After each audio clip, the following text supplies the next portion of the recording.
जेठ मास की अमावस्या को सुहागिन महिलाओं द्वारा वट सावित्री व्रत का पर्व मनाया जाता है। कहा जाता है कि वट वृक्ष की जड़ों में ब्रह्मा, तने में भगवान विष्णु व डालियों व पत्तियों में भगवान शिव का निवास स्थान माना जाता है। इस व्रत में महिलाएं वट वृक्ष की पूजा करती हैं। सती सावित्री की कथा सुनने व वचन करने से सौभाग्यवती महिलाओं की अखंड सौभाग्य की कामना पूरी होती है। आइए पढ़ें कथा। वट सावित्री व्रत कथा। भद्र देश के एक राजा थे जिनका नाम अश्वपति था। भद्र देश के राजा अश्वपति के कोई संतान न थी। उन्होंने संतान की प्राप्ति के लिए मंत्रोच्चारण के साथ प्रतिदिन 1,00,000 आहुतियाँ दी। 18 वर्षों तक यह क्रम जारी रहा। इसके बाद सावित्री देवी ने प्रकट होकर वर दिया कि राजन, तुझे एक तेजस्वी कन्या पैदा होगी। सावित्री देवी की कृपा से जन्म लेने के कारण से कन्या का नाम सावित्री रखा गया। कन्या बड़ी होकर बेहद रूपवान हुई। योग वर न मिलने की वजह से सावित्री के पिता दुखी थे। उन्होंने कन्या को स्वयंवर तलाशने भेजा। सावित्री तपोवन में भटकने लगी। वहाँ साल्व देश के राजा धूम्रसेन रहते थे। क्योंकि उनका राज किसी ने छीन लिया था, उनके पुत्र सत्यवान को देखकर सावित्री ने पति के रूप में उनका वरण किया। ऋषि राज नारद को जब यह बात पता चली तो वह राजा अश्वपति के पास पहुँचे और कहा कि हे राजन, यह क्या कर रहे हैं आप? सत्यवान गुणवान है, धर्मात्मा है और बलवान भी है, पर उसकी आयु बहुत छोटी है। वह अल्पायु है। 1 वर्ष के बाद ही उसकी मृत्यु हो जाएगी। ऋषि राज नारद की बात सुनकर राजा अश्वपति घोर चिंता में डूब गया।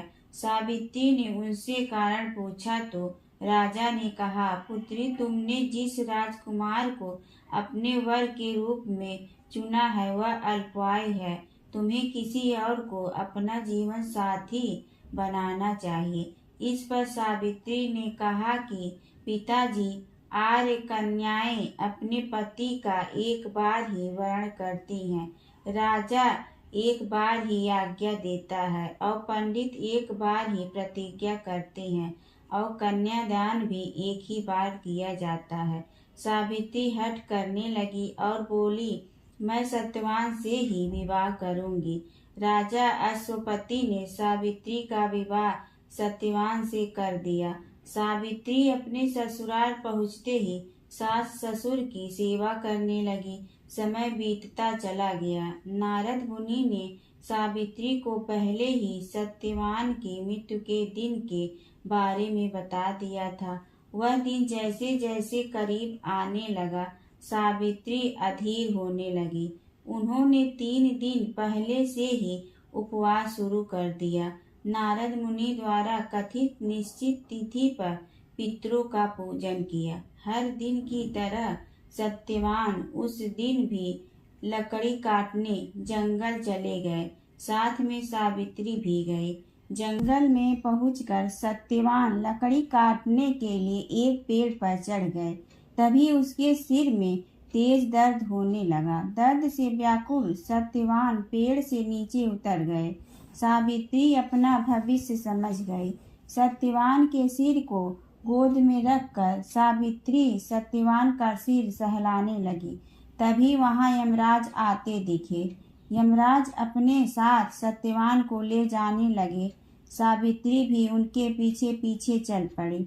यमराज ने सावित्री को समझाने की कोशिश की कि यही विधि का विधान है, लेकिन सावित्री नहीं मानी।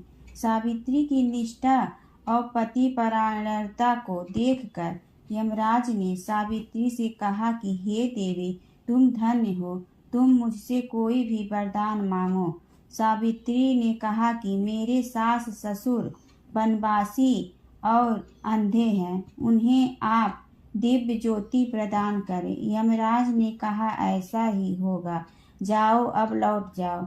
लेकिन सावित्री अपने पति सत्यवान के पीछे पीछे चलती रही। यमराज ने कहा, देवी तुम वापस जाओ। सावित्री ने कहा, भगवान मुझे अपने पति देव के पीछे पीछे चलने में कोई परेशानी नहीं है। पति के पीछे चलना मेरा कर्तव्य है। यह सुनकर उन्होंने फिर से उसे एक और वर मांगने के लिए कहा।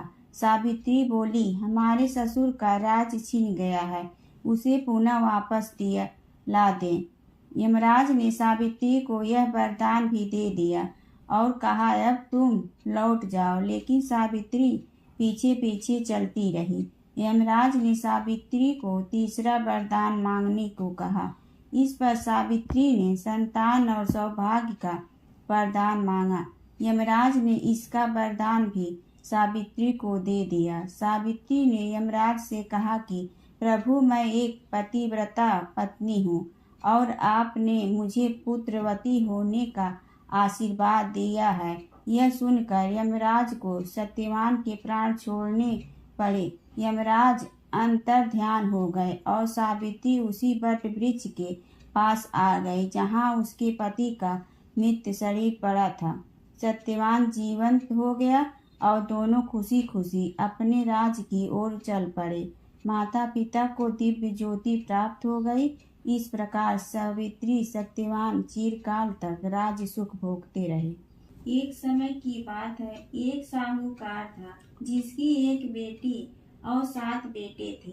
उनके सभी बेटों का विवाह हो चुका था, जबकि बेटी अविवाहित थी। इस बात से साहूकार और उसकी पत्नी बेहद परेशान थे। साहूकार एक साधु का भक्त था जो अक्सर भिक्षा लेने और उन्हें आशीर्वाद देने के लिए उनके घर आता था। साहूकार की पत्नी ने देखा कि साधु ने उसकी सभी बहुओं को समृद्ध जीवन का आशीर्वाद दिया, लेकिन उन्होंने कभी उनकी बेटी को आशीर्वाद नहीं दिया। इसके बारे में जब उन्होंने साधु से पूछा तो वे बिना कुछ कहे वहां से चले गए। इससे साहूकार की पत्नी का शक और बढ़ गया। जो कुछ भी हो रहा था उससे चिंतित होकर उन्होंने अपने परिवार के एक पंडित से सलाह ली और अनुरोध किया कि वह उनकी बेटी की कुंडली पढ़े। जब पंडित ने कुंडली पढ़ी तो उसने बताया कि अगर उसकी बेटी का विवाह हुआ तो उसे अपना शेष जीवन विधवा के रूप में बिताना पड़ेगा। हालांकि पंडित ने कहा कि अगर उसकी बेटी दीप और रहने वाली एक विशेष धोबी से सिंदूर ले और उसके बाद अमावस्या का व्रत रखे तो इससे उसका भाग्य बदल सकता है।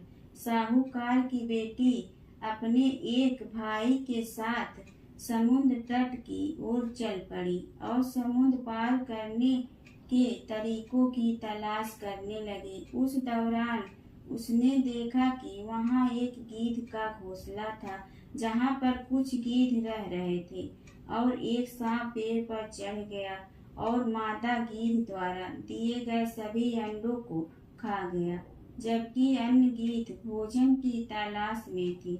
सांप ने इस नियमित व्यवहार से गीध का परिवार तबाह हो गया था। इसके बाद लड़की ने खतरे को देखा और सांप को मार डाला और गीधों को उस परेशानी से मुक्त कर दिया। इससे गीध बहुत खुश हुए और समुद्र पार करने और द्वीप पर पहुंचने में उनकी सहायता की। जब साहूकार की बेटी आई तो उसने छिपकर धोबिन की सेवा की, जिससे धोबिन बहुत प्रसन्न हुई। एक बार जब धोबिन को उसके अच्छे काम के बारे में पता चला तो उसने उसे आशीर्वाद दिया, साथ ही अपने हाथों से सिंदूर देकर उसकी खुशहाली की कामना की और भविष्य में उसके सुखमय और समृद्ध विवाह का आश्वासन दिया। इसके बाद साहूकार की बेटी ने अमावस्या का व्रत किया और विवाह करके सुखी जीवन व्यतीत किया। शनि जयंती की पौराणिक कथा। जन सामान्य में फैली मान्यता के अनुसार नवग्रह परिवार में सूर्य, राजा व शनिदेव भृत्य हैं, लेकिन महर्षि कश्यप ने शनि स्तोत्र के एक मंत्र में सूर्य पुत्र शनिदेव को महाबली अवग्रहों का राजा कहा है। सौर्य ग्रह राजो महाबला।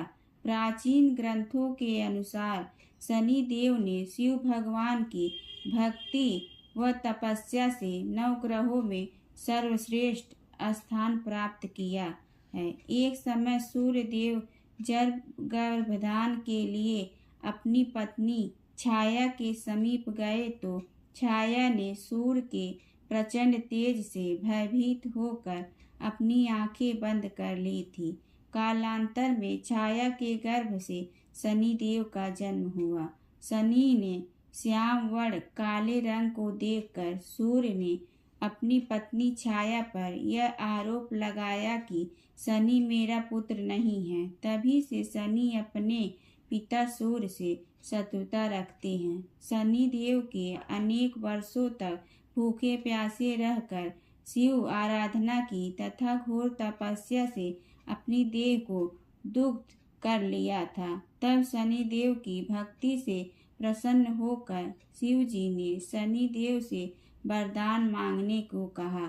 शनि देव ने प्रार्थना की, युगों युगों से मेरी माँ छाया की पराजय होती रही है। उसे मेरे पिता सूर्य द्वारा बहुत अपमानित व प्रताड़ित किया गया है। इसलिए मेरी माता की इच्छा है कि शनि देव अपने पिता से भी ज्यादा शक्तिशाली व पूज्य बने।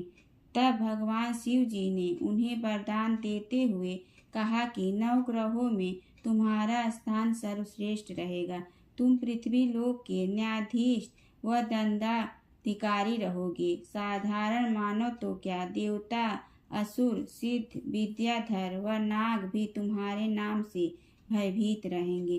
ग्रंथों के अनुसार शनि देव कश्यप गोत्री हैं तथा सौराष्ट्र उनका जन्म स्थल माना जाता है। बोलो शनि देव की जय।